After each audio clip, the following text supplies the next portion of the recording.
اول نوع معانا وهي مكنسه بانسونيك. عايزه اقول لكم ان الموتور بتاعها قوي جدا وما بتبص مننا بسهوله، وكمان مهما تكون كميه التراب عندك في البيت فهي بتقدر بقوه الشفط بتاعتها ان هي تسحب لك كل التراب.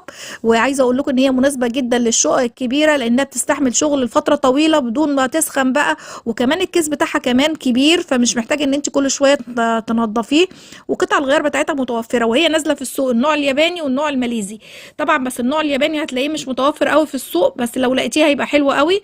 النوع التاني النوع الماليزي وهو حلو برضو، مش وحش. لا جودته كويسه جدا، لان هي فعلا المكنسه دي قوه الموتور بتاعها حلوه قوي يا جماعه عن تجربه. فلو انت عروسه انا برشح لك ان انت تجيبي المكنسه دي، لان هي فعلا مع الاستخدام حلوه قوي، وكمان قوه الشفط بتاعتها حلوه.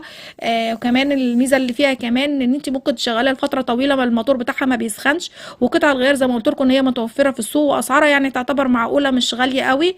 فدي اول مكنوع معانا، وان شاء الله الفيديو اللي جاي هقول لكم ايه الفرق بين المكنسه اللي بالكيس واللي من غير كيس. زي ده زي ما قلت لكم ان ده اول نوع معانا، وهنروح للنوع التاني.